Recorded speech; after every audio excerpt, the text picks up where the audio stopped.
Interpretation of complete blood count.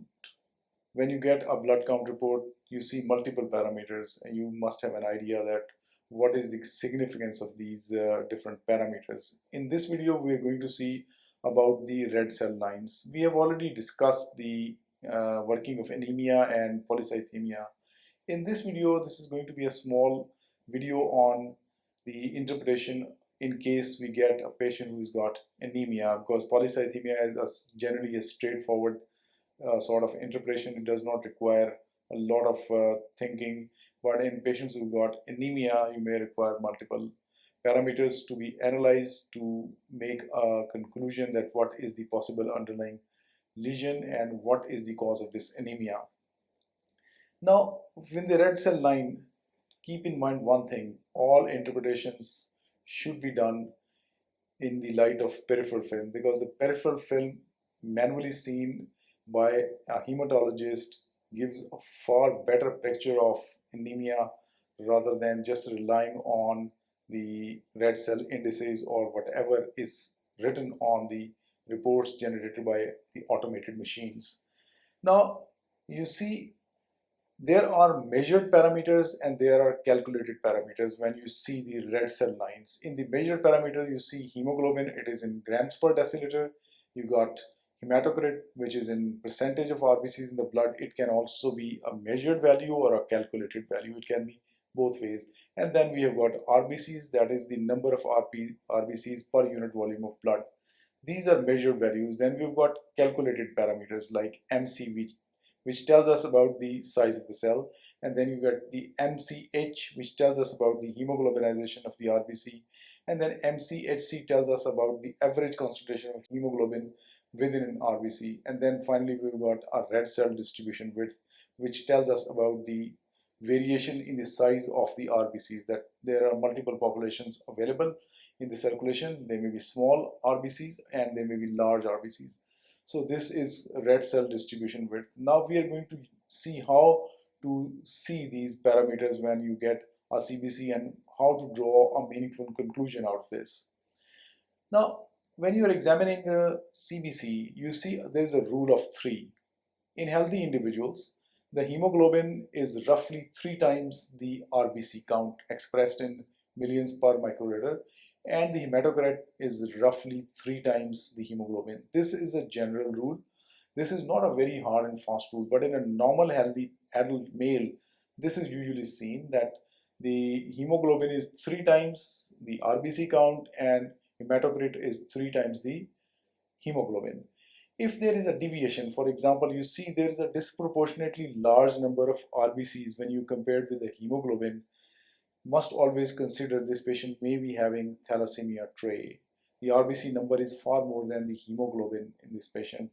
And if the RBC percentage is low, this may be because of the clumping of the RBC. So these are two things which, when you first see the CBC, should see are the RBCs and hemoglobin proportionate, or hematocrit and RBC number are proportionate or not. And then MCV, if it is low, then go for the red cell distribution width. How is the red cell distribution width? If the red cell distribution width is high, that means there is a scatter of RBC sizes. There's small and large RBCs in the circulation.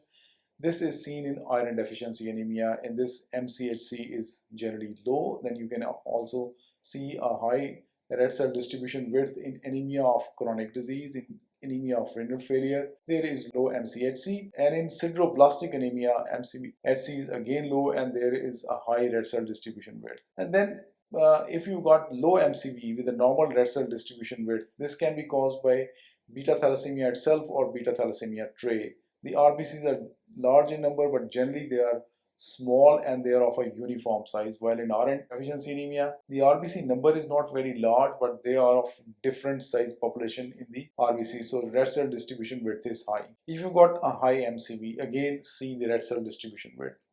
If the red cell distribution width is high, this is generally seen in megaloblastic anemia, the B12 or folic acid deficiency anemia. The MCH is high in these, the MCHC is generally normal.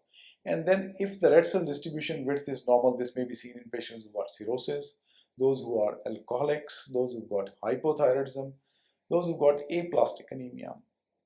Patients with aplastic anemia may have a normal MCV, and some of them may have a high MCV when the bone marrow is trying to compensate and um, immature forms are poured into the circulation. They may have a higher MCV. Then you got MDS and spherocytosis. It can have a normal red cell distribution width with high MCV. The MCHC in this is also high. And then you see patients who got complete blood count with a normal MCV. Again, look at the red cell distribution width. If it is high, this could be seen in early cases of iron deficiency anemia, folic acid deficiency anemia, or beta-12 deficiency anemia. They can also be seen in clear dimorphic picture in patients who've got dual deficiency. Then hemolytic anemias, because there may be large number of retics coming to the circulation, they may have a high MCV. Patient who got MDS, that's a myelodysplastic syndrome, they can have a normal MCV with high red cell distribution width. Sickle cell disease, in sickle cell disease, MCHC is high. And then patients who got chronic liver disease, they may also show